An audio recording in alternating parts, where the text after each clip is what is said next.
जय श्री कृष्ण दोस्तों, आप सभी का मेरे चैनल में स्वागत है। आज के वीडियो में हम लोग जानने वाले हैं कि माघ स्नान का उद्यापन हमें कब और कैसे करना है।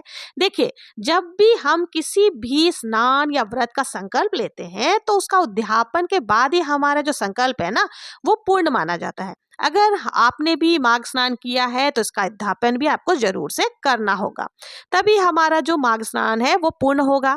माघ स्नान का उद्यापन हमें कैसे करना है, कब करना है, उसमें क्या क्या सामग्री लगती है, हमें क्या दान करना है, दान किसे देना है, ये संपूर्ण जानकारी आपको आज के वीडियो में मिलने वाली है। तो इसलिए आज जो वीडियो है उसको अंत तक जरूर से देखें, और अगर वीडियो पसंद आए तो जय श्री हरि विष्णु लिखना ना भूलें। चलिए वीडियो को शुरू करते हैं और जान लेते हैं कि माघ स्नान का उद्यापन में हमें कब करना है और उसमें क्या क्या सामग्री लगती है। माघ स्नान का जो उद्यापन होता है ना, वो पूर्णिमा के दिन की जाती है। जिस दिन भी पूर्णिमा तिथि हो उस दिन हमें ये उद्यापन करना है। और उद्यापन में देखिए, जो भी सामग्री आप लेंगे ना, वो हमें पंडित और पंडितानी को देना होता है। आप चाहें तो पंडित जी को अपने घर पर बुला करके भोजन आदि कराने के पश्चात ये सारी सामग्री दान स्वरूप दे सकते हैं और उनका आशीर्वाद ले सकते हैं। किसी कारणवश अगर पंडित पंडितानी घर पर नहीं आ सकते तो आप उनके घर पर भी ये सामग्री पहुंचा सकते हैं।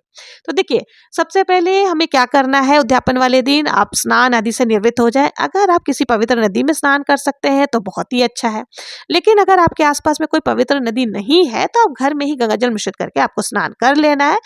स्नान से निवृत्त होने के बाद हमें श्री हरि विष्णु और माता लक्ष्मी जी की पूजन कर लेनी है। तुलसी जी को जैसे सींचते हैं वैसे आपको सींच लेनी है। उसके बाद हमें पंडित जी के लिए कपड़े निकालने हैं, यानी कि भगवान विष्णु के निमित्त हमें वस्त्रों का दान करना है। तो आइए जान लेते हैं कि पंडित जी को हमें कौन कौन से वस्त्र देने हैं। तो देखिए, आप चाहें तो शर्ट पैंट का कपड़ा ले सकते हैं। चूंकि इस समय थोड़ी थोड़ी सर्दी है तो मैंने यहाँ पे गर्म सूट का कपड़ा ले लिया है। आप अपने हिसाब से शर्ट पैंट का कपड़ा या फिर आप कुर्ता पजामा भी दे सकते हैं, नहीं कुछ तो धोती भी दे सकते हैं। इसके साथ ही मैंने यहाँ पर बनियान ले लिया है, और इसके साथ मैंने टोपी ले ली है, गर्म टोपी है ये सर्दियों वाली। और इसके साथ देखिए, मैंने तौलिया नहीं दे करके उसकी जगह पर मैंने तौलिया के जैसे ही रुमाल ले लिया है। और देखिए, माघ महीने में गर्म कपड़ों का दान करना बहुत शुभ होता है, तो मैंने यहाँ पर शॉल भी ले लिया है। देखिए, गर्म कपड़ों का दान करना बहुत ही शुभ फल देता है, तो इसलिए आप यहाँ पर मैंने 5 कपड़े इकट्ठे कर लिए हैं। अब इसके साथ अगर देखिए आप नहीं तो जुराब भी दे सकते हैं, कोई भी ऊनी कपड़ा होना चाहिए। और उसके बाद आपको क्या करना है कि इन 5 कपड़ों के साथ ही हमें एक जनेऊ जरूर से लेना है, क्योंकि पंडित जी को हम ये ब्राह्मण को दान स्वरूप दे रहे हैं, तो आपको जनेऊ भी साथ में जरूर से ले लेना चाहिए। और साथ ही हम यथासंभव दक्षिणा जरूर से रखें, क्योंकि देखिए, दक्षिणा के बिना कोई भी दान जो है ना, वो पूर्ण नहीं मानी जाती। तो यथासंभव अपना सामर्थ्य के हिसाब से आपको दक्षिणा भी यहाँ पर जरूर से रख देना है। और साथ ही देखिए, इसमें जूते चप्पलों का दान भी किया जाता है, तो आप अपने हिसाब से जूते चप्पल जो भी आप पंडित जी को देना चाहते हैं वो भी आप ले सकते हैं। ये हो गए पंडित जी के वस्त्र, जो कि हमें भगवान विष्णु के निमित्त दान करना है। तो यहाँ हमने पंडित जी की सारी सामग्री इकट्ठा कर ली है। इनके साथ ही हमें पंडितानी के लिए भी कुछ सामग्री लेनी चाहिए। तो उनके लिए आप चाहें तो देखिए, साड़ी ले सकती हैं या फिर आप सूट ले सकती हैं, जो भी आपको साड़ी साया ब्लाउज हो गए। अगर आपकी पंडितानी के जो है वो सूट पहनती है तो सूट ले सकते हैं। साथ ही गर्म कपड़े का दान करना बहुत ही अच्छा माना जाता है, तो मैंने यहाँ पर गर्म कपड़े के तौर पर शॉल ले लिया है। आप चाहे तो स्वेटर भी ले सकते हैं, कार्डिगन आदि जो भी आते हैं, या नहीं कुछ तो जुराब भी ले सकते हैं। गर्म कपड़ों में जुराब भी आ जाता है। अब इसके साथ ही देखिए, श्रृंगार सामग्री हमें जरूर से दान करनी चाहिए। तो श्रृंगार सामग्री में आप चाहें तो 16 श्रृंगार दान कर सकते हैं, नहीं तो आप मुख्य मुख्य जो 5 चीजें होती है ना, सिंदूर, महावर, बिंदी, मेहंदी, आलता और चूड़ियां आदि, ये आप ले सकती है। तो मैंने यहाँ पे सुहाग सामग्री भी ले ली है। इन सब के साथ ही देखिए, इस समय चांदी का दान करना भी बहुत ही अच्छा माना जाता है, बहुत ही शुभ माना जाता है। तो अगर आपके सामर्थ्य है तो आप चांदी के बिछुए हो गए, या फिर पाजेब हो गए, या चिटकियां हो गई, कुछ भी आप चांदी के दान कर सकते हैं। साथ ही आपके चप्पलों का दान भी जरूर से करना चाहिए। जूते चप्पल देखिए, पुराने जमाने में तो खड़ेऊ का दान किया जाता था, लेकिन आजकल के जमाने में कोई भी खड़ेऊ नहीं पहनता, तो आप जैसे भी चप्पलें पहनते हैं वो आप दान स्वरूप दे सकती हैं। ये सारी चीजें आपको इकट्ठी कर लेनी है। इनके साथ ही देखिए, कार्तिक का महीना हो चाहे माघ का महीना हो, किसी भी महीने में जब हम स्नान करते हैं ना, और स्नान का उद्यापन जब करते हैं, तो आपको जिस भी चीज से हम स्नान करते हैं, जैसे लोटे लेकर के हम स्नान करते हैं, तो उसका भी दान हमें जरूर से करना चाहिए। आप किसी भी धातु का ले सकते हैं लोटा। आप चाहें तो पीतल का, तांबे का, स्टील का, कोई भी लोटा आप ले सकते हैं। तो यहाँ पर मैंने पीतल और स्टील का लोटा आपको बता दिया है, इस तरह के लोटे आप ले सकते हैं। इन सब के साथ ही देखिए हमें कुछ खाने पीने की भी सामग्री दान स्वरूप देनी होती है।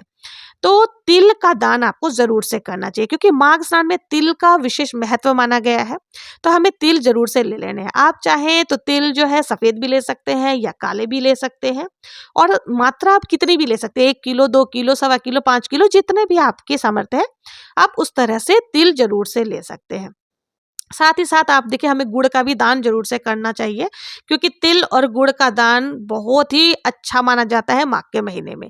और आप चाहें तो देखिए गुड़ और तिल से बनी हुई कोई मिठाई भी ले सकते हैं, उनका भी दान आप कर सकते हैं। तो मैंने यहाँ पर गुड़ भी ले लिया है। गुड़ भी आप अपने सामर्थ्य के हिसाब से कम या ज़्यादा, लेकिन आपको तिल और गुड़ का दान ज़रूर से करना चाहिए। देखिए अगर तिल और गुड़ आपके पास नहीं है तो कोई बात नहीं, आप चाहें तो तिल और गुड़ से बनी हुई मिठाई का भी दान कर सकते हैं।